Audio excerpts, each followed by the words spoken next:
So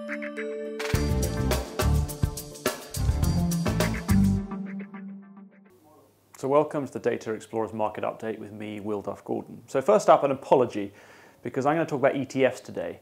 And before you all sigh and sink back into your chair, I think we can maybe come up with a new angle here. And even though ETFs is sort of more talked about than any other subject in the world of investing, it's still early days and there's plenty more chapters to be written, particularly if you're looking at it from a European context. So, ETFs and securities lending.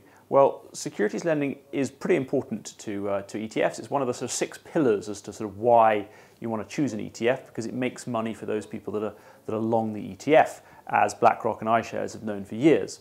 Now, other people are cottoning on to that. So what we thought we would do is do various pieces on ETFs, but the first one, we've got to just set the scene. So currently there's about $65 billion worth of ETFs held by those institutional funds who lend. It sounds like a big number.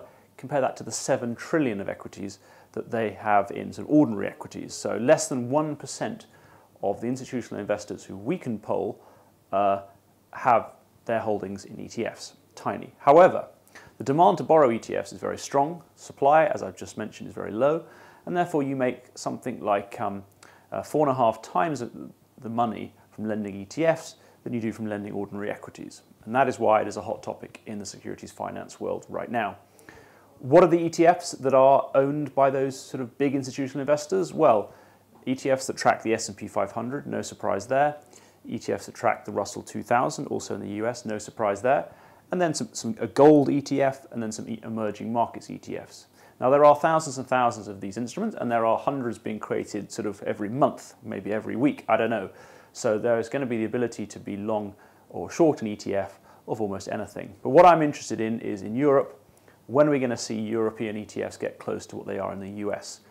Currently, it's pitiful in Europe compared to the US in terms of the inventory and the amount borrowed in ETFs. Now that's going to change. There has been a 200% increase in ETF inventory in Europe over the last year, and only a 30% increase for the US equivalents. So I'm throwing stats and figures at you, but we're going to look at ETFs.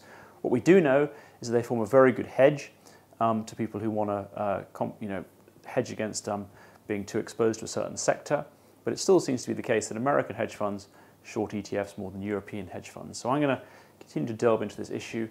If you think that I'm far too late for talking about this issue at all, let us know, but I've written about it at dataexplorers.com/news. Cut.